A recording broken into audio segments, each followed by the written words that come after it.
ನಮ್ಮ ತಾಯಿ ನಮ್ಮ ತಾಯಿ ಹತ್ರ ನಂಗೆ ಕೇಳೋದು ಇಷ್ಟ ಆಗಿತ್ತು, ಆಯಿ ಹೇಗಾಯಿತು ಅಂತ ಹೇಳಿ. ಯಾಕಂದ್ರೆ ಸರಿ ಹೇಳ್ತಿದ್ರು ಅವರು, ಸರಿ ಜಜ್ಮೆಂಟ್ ಕೊಡೋರು ಅವರು. ಏನು ಅಂದರೆ ಏನಾಗಿದೆ, ನೀ ಅಲ್ಲಿ ಬಗೆಯಲ್ಲ ಇದ್ರೆ ಮಾಡಿದೆ ಅಲ್ಲಿ, ಅದು ಅಷ್ಟು ಸರಿಯಾಗಲಿ, ಇಲ್ಲ ಅಷ್ಟು ಸರಿಯಾಗಿದೆ, ಆ ಥರ ಜಜ್ಮೆಂಟ್ ಕೊಡೋರು ನಮ್ಮ ತಾಯಿ.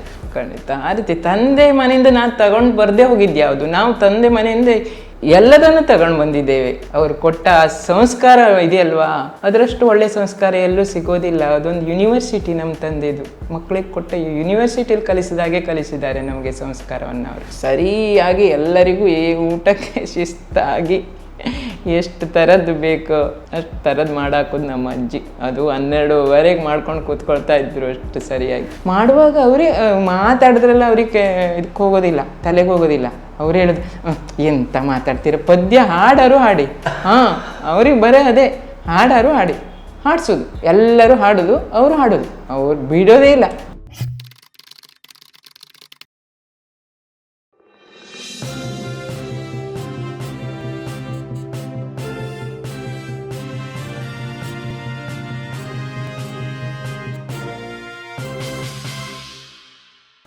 ಮನೆ, ತಾಯಿ, ಅತ್ತೆ, ಅಜ್ಜಿ, ಮನೆಗೆ ಬರುವ ಜನಸಂಖ್ಯೆ ಜಾಸ್ತಿ, ಈ ಎಲ್ಲ ಹೇಗೆ ನಿಮಗೆ ಈಗ ನೋಡುವಾಗ ಹೇಗೆ ಅನಿಸ್ತದೆ? ಈಗ ನೋಡುವಾಗ ಅದೊಂದು ದೊಡ್ಡ ಎಂತ ಹೇಳ್ತಾರೆ ಅದಕ್ಕೆ, ಒಂದು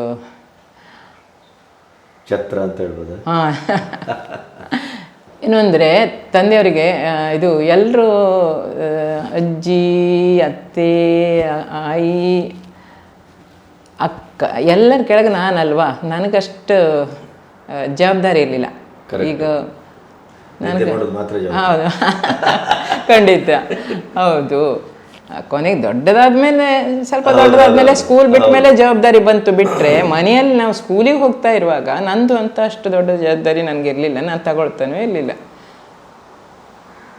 ನಮ್ಮಲ್ಲಿ ನಮ್ಮ ಅಜ್ಜಿ ಬಂದವರಿಗೆಲ್ಲ, ಅತ್ತೆ, ಆಯಿ ಬಂದವರಿಗೆಲ್ಲ ಪ್ರೀತಿಯಿಂದ ಮಾಡ ಹಾಕಿದ್ದು ನಮ್ಮ ಅಜ್ಜಿ ಮತ್ತು ನಮ್ಮ ಆಯಿ, ತನ್ನ ತಾಯಿ. ನಮ್ಮ ಅತ್ತೆ ತೋಟದ ಕೆಲಸ ಜಾಸ್ತಿ ಆಗಿತ್ತು ಪಾಪ. ಅವರಿಗೆ ನೀರ್ಬಾರಿ ಮಾಡೋದು, ತೋಟ ನೋಡ್ಕೊಳ್ಳೋದು. ತುಂಬ ವರ್ಷ ತನಕ ಅವರು ಇವ್ರ ಮೇಲೆ ಗಂಡನ ಮನೆಯಲ್ಲೇ ಇದ್ದರು. ಅವರು ಹಳೆ ಮನೆ, ಅವ್ರ ಗಂಡನ ಮನೆ ಅಲ್ಲೇ ಇದ್ದರು. ಕೊನೆಗೆ ನಮ್ಮ ತಂದೆ ಯಾವಾಗ ಹಾಲು ತೋಟದಲ್ಲಿ ಎಲ್ಲ ಸಸಿ ಹಾಕಿ, ಗದ್ದೆ ಹೋಗದೆ ಸಸಿ ಹಾಕಿ ಅಲ್ಲಿ ಎಲ್ಲ ಮಾಡಿದ್ರು, ಆವಾಗ ಅವರಿಗೆ ಇವ್ರಿಗೆ ಜವಾಬ್ದಾರಿ ಬಂದುಬಿಡ್ತು. ನಮ್ಮ ಅತ್ತೆ ಬಂದರು. ಆವಾಗ ಅವರು ಹಾಲು ತೋಟದ ಜವಾಬ್ದಾರಿ ಎಲ್ಲ ಅವರೇ ತಗೊಂಡಿದ್ದು. ನಮ್ಮ ತಂದೆ ನೋಡ್ತಾ ಇದ್ರು, ಬಿಟ್ಟರೆ ಅದಕ್ಕೆ ಏನು ಬೇಕು ನೀರು ಹಾಕೋದೆಲ್ಲ ನಮ್ಮ ಅತ್ತೆ ಮಾಡ್ತಾಯಿದ್ರು. ನಮ್ಮ ಅಜ್ಜ ಬಂದವರಿಗೆ ಏನೇನು ಬೇಕು ಬೆಳಗ್ಗೆ ನಮ್ಮ ತಾಯಿ ಮಾಡ್ತಾಯಿದ್ರೆ, ನಮ್ಮ ಅಕ್ಕ ತಾಯಿ ಮಾಡ್ತಾಯಿದ್ರು. ಬೆಳಗಿನ ನಂತರದಷ್ಟು ನಮ್ಮ ಅಜ್ಜಿ ಸರಿಯಾಗಿ ಎಲ್ಲರಿಗೂ ಊಟಕ್ಕೆ ಶಿಸ್ತಾಗಿ ಎಷ್ಟು ಥರದ್ದು ಬೇಕೋ ಅಷ್ಟು ಥರದ್ದು ಮಾಡಾಕೋದು ನಮ್ಮ ಅಜ್ಜಿ. ಅದು 12ವರೆಗೆ ಮಾಡ್ಕೊಂಡು ಕೂತ್ಕೊಳ್ತಾ ಇದ್ರು ಅಷ್ಟು ಸರಿಯಾಗಿ. ಹಾಗೆ ಸಂಗೀತ ಮೇಲೂ ಅವರಿಗೆ ಇಂಟ್ರೆಸ್ಟ್ ಬಂತು ಕೊನೆಗೆ. ಮೊದಲು ಗೊತ್ತಿಲ್ಲ, ಕೊನೆಗೆ ಎಲ್ಲರೂ ರಾಗ ಹೇಳುವವರೇ.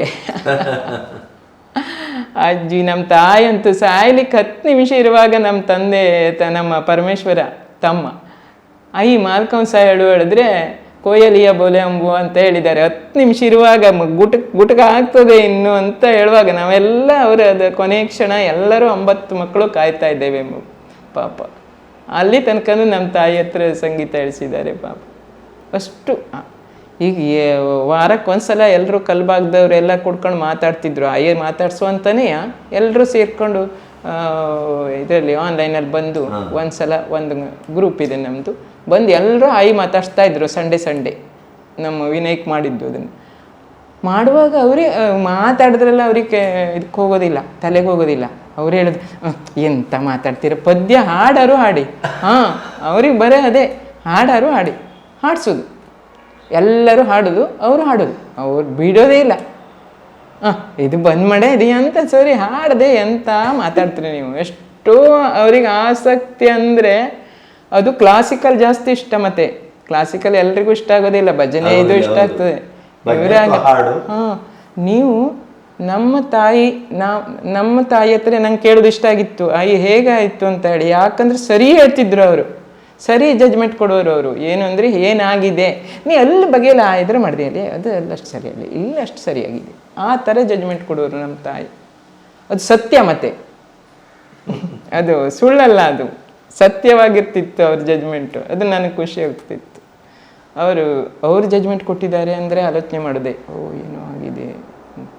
ಅಷ್ಟು ನಮ್ಮ ತಾಯಿ ಒಂಥರ ತಂದೆ ಒಂಥರ ತಾಯಿ ಒಂಥರ ಅಲ್ವಾ? ಹೌದು, ಒಂಥರ ಅಂದರೆ ಎಷ್ಟು ಎರಡು ದಡಗಳು ನಿಮ್ಗೆ ಎಷ್ಟು ಗಟ್ಟಿ ಗಟ್ಟಿ, ನಿಜವಾಗಿ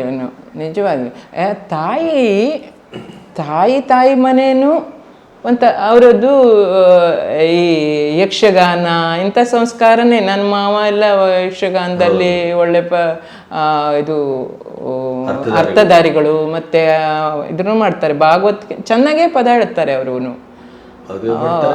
ವೇಷನೂ ಮಾಡ್ತಿದ್ರು, ವೇಷ ಮಾಡ್ತಾರೆ, ಕೀರ್ತನೂ ಮಾಡ್ತಿದ್ರು. ಅದು ಅವರ ಅಜ್ಜಿ ಮನೆಯಿಂದ ಬಂದಿದ್ದು. ನನ್ನ ಮಾವಜ್ಜಿನೂ ಹಾಗೆ ಒಳ್ಳೆ ಅರ್ಥಧಾರಿಯಾಗಿದ್ರು. ಗಣಪತಿ ಹೆಗ್ಡೆ, ಹೆಬ್ಬನ್ಕನ ಗಣಪತಿ ಹೆಗ್ಡೆ, ಅಲ್ಲಿಂದ ಅವ್ರಿಗೆ ಬಂದಿದ್ದು. ಹೀಗಾಗಿ ನಮ್ಮ ತಾಯಿಗೂ ಇದಿತ್ತು, ಹಾಡಿನ ಗೀಳಿತ್ತು. ಅವ್ರು ಎಲ್ಲಿಗೂ, ನಮ್ಮ ತಂದೆ ಎಲ್ಲಿಗೂ ಕಳಿಸ್ತಾ ಇಲ್ಲ. ತಂದೆ ಕಳಿಸ್ತಾ ಇರಲಿಲ್ಲ ಅಂದರೆ ನಂಗೆ ಕೊನೆಗೆ ಗೊತ್ತಾಯ್ತು ಅವ್ರಿಗೆ. ಏನು ಅಂದರೆ, ನನಗೆ ಇದು ಮದುವೆ ಎಲ್ಲ ಆದಮೇಲೆ ಗೊತ್ತಾಯ್ತು ಅವ್ರಿಗೆ ನಮ್ಮನ್ನು ಯಾಕೆ ಕಳಿಸ್ತಾ ಇರಲಿಲ್ಲ. ಅವರು ಯಾಕೆ ಕಳಿಸೋದಿಲ್ಲ ಅಂದರೆ, ಅವ್ರಿಗೆ ಮಕ್ಕಳು ಒಟ್ಟು ಸುತ್ತಲೂ ಇರಬೇಕು, ಯಾರು ಎಲ್ಲಿಗೂ ಹೋಗ್ಬಾರ್ದು. ಇವನ್ ನೀವು ಮದುವೆ ಆದ್ಮೇಲೆ ಹೋದ್ರು ಎಲ್ಲಿಗೂ ಕಳಿಸೋದಿಲ್ಲಾಗಿತ್ತು. ಎಲ್ಲಿಗೆ ಹೋದ್ರೂ ಸಿಟ್ಟು ಬರ್ತಿತ್ತು ಅವರಿಗೆ. ಎಂತ ತಿರುಗುದೆ ಮನೇಲಿರಿ ಸುಮ್ಮನೆ ಅಂತ ಹೇಳಿ.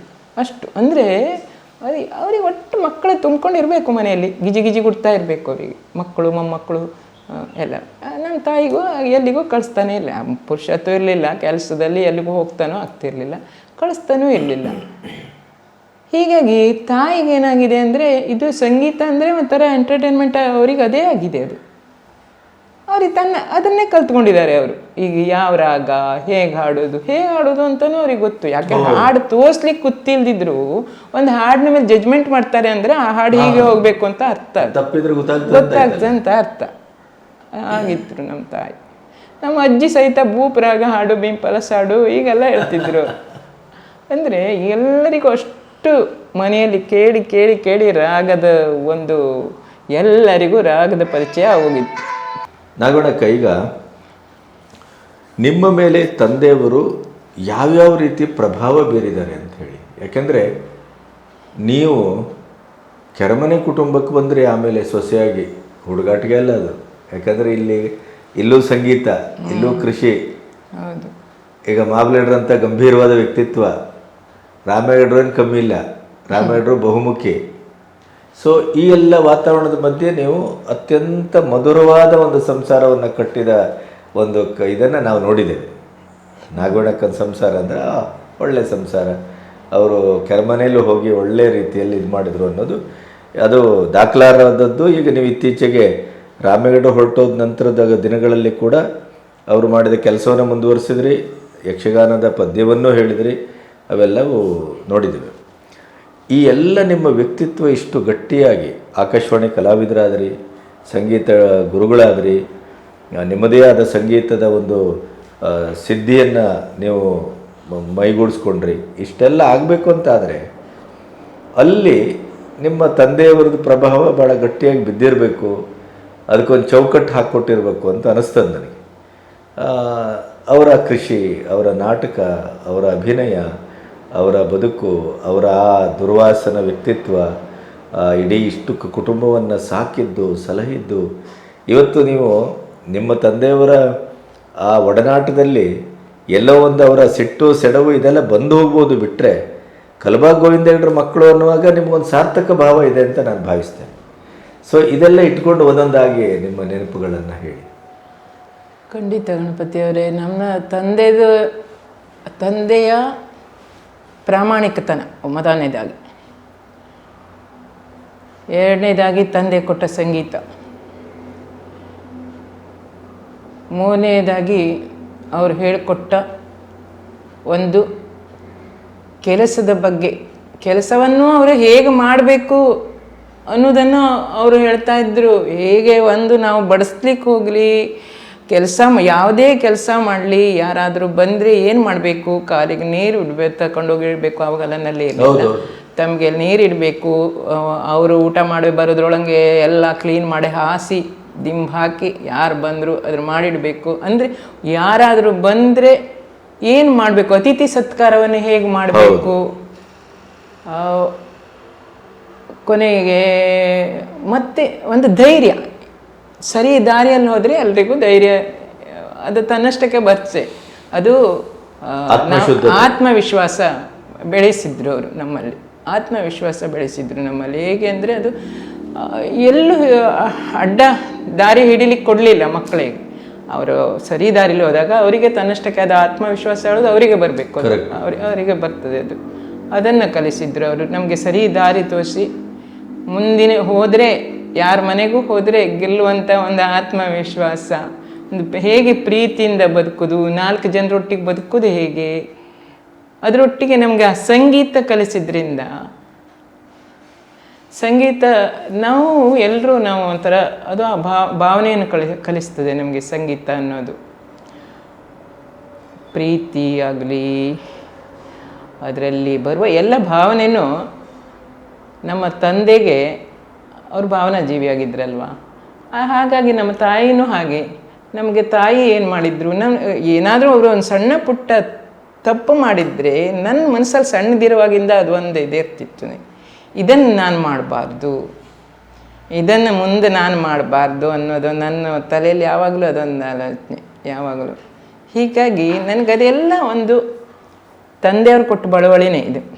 ಬರೀ ಬಳುವಳಿ ಅಂದರೆ ಇದೆಲ್ಲ ಸಂಗೀತ ಪಾತ್ರ ಪಗಡೆ ಅಲ್ಲ, ಅದರೊಟ್ಟಿಗೆ ನಮಗೆ ಸಂಗೀತ ಸಾಧನ ಕೊಟ್ಟಿದ್ದಾರೆ, ಅದರೊಟ್ಟಿಗೆ ನಮಗೆ ಹೇಗೆ ಬದುಕಬೇಕು ಅನ್ನೋ ಒಂದು ಬಳುವಳಿನೂ ನಮಗೆ ಒಟ್ಟಿಗೆ ಕಟ್ಟು ಕಳಿಸಿದ್ದಾರೆ ನಮ್ಮ ತಂದೆ ತಾಯಿ ಇಬ್ಬರು. ಆ ಮನೇನೆ ನಮಗೆ ಕಟ್ಟು ಕಳಿಸಿದೆ ಅಂತ ಹೇಳಿದ್ರು ತಪ್ಪಲ್ಲ. ನೀವು ಆವಾಗ ಹೇಳಲಿಕ್ಕೆ ಪ್ರಯತ್ನ ಪಟ್ಟದ್ದು ಬಹುಶಃ ನಿಮ್ಮ ಮನೆ ಒಂದು ಧರ್ಮಶಾಲೆ. ಹೌದು, ಖಂಡಿತ ಒಂದು ಧರ್ಮಶಾಲೆ. ನೀವು ಅದನ್ನು 2 ಅರ್ಥದಲ್ಲಿ ಬಳಸ್ಬೋದು. ನಮ್ಮೂರಿನ ಧರ್ಮಶಾಲೆ ಅಂತಲೂ ಬಳಸ್ಬೋದು.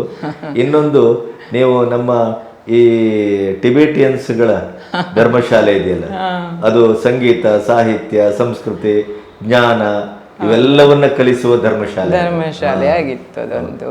2 ಅರ್ಥದಲ್ಲೂ ನಾವು ಅದನ್ನ ಬಳಸ್ಬೋದು. ಖಂಡಿತ ಆ ರೀತಿ ತಂದೆ ಮನೆಯಿಂದ ನಾನು ತಗೊಂಡು ಬರದೇ ಹೋಗಿದ್ದು ಯಾವುದು, ನಾವು ತಂದೆ ಮನೆಯಿಂದ ಎಲ್ಲದನ್ನು ತಗೊಂಡು ಬಂದಿದ್ದೇವೆ. ಅವರು ಕೊಟ್ಟ ಸಂಸ್ಕಾರ ಇದೆಯಲ್ವಾ, ಅದರಷ್ಟು ಒಳ್ಳೆಯ ಸಂಸ್ಕಾರ ಎಲ್ಲೂ ಸಿಗೋದಿಲ್ಲ. ಅದೊಂದು ಯೂನಿವರ್ಸಿಟಿ ನಮ್ಮ ತಂದೆದು, ಮಕ್ಕಳಿಗೆ ಕೊಟ್ಟ ಯೂನಿವರ್ಸಿಟಿಯಲ್ಲಿ ಕಲಿಸಿದಾಗೆ ಕಲಿಸಿದ್ದಾರೆ ನಮಗೆ ಸಂಸ್ಕಾರವನ್ನು ಅವರು. ಭಾಳ ಒಳ್ಳೆಯ ಶಬ್ದ ಇದೆ. ಹೌದು, ಯೂನಿವರ್ಸಿಟಿ. ಖಂಡಿತ ಅದೆಲ್ಲ ಸಿಗೋದಿಲ್ಲ ಈ ಥರ ಸಂಸ್ಕಾರ.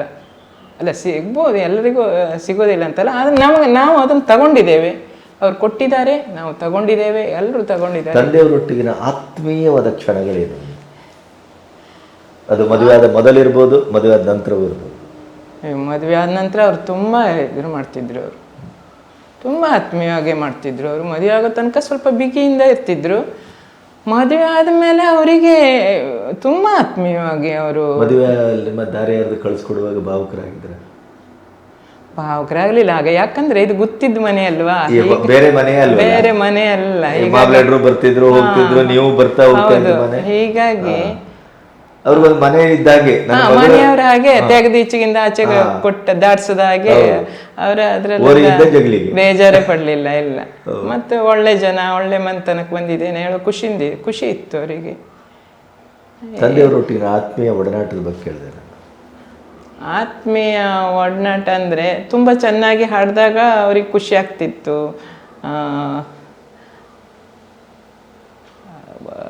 ತುಂಬ ಖುಷಿ ಪಡ್ತಿದ್ರು. ಇನ್ನು ಯಾವಾಗ ಅಂದರೆ ಆ ಥರ ಅವರು ಹೀಗೆ ಮಾತಾಡಿ ಇದ್ರು ಮಾಡದಿದ್ರು ಅವ್ರ ಭಾವನೆ, ಅವ್ರು ಕರೆಯೋದು, ಅವ್ರು ನಮ್ಮನ್ನು ಕೂರಿಸ್ಕೊಳ್ಳೋದು ಹತ್ರ, ಅದರಲ್ಲೇ ಗೊತ್ತಾಗ್ತಿತ್ತು. ಅವರು ಮೈ ಎದಡುವುದು, ಈ ಥರ ಪ್ರೀತಿಯಿಂದನೇ ಅವರ ನಮ್ಗೆ ತೋರಿಸ್ಕೊಳ್ತಿದ್ರು. ಬಿಟ್ಟರೆ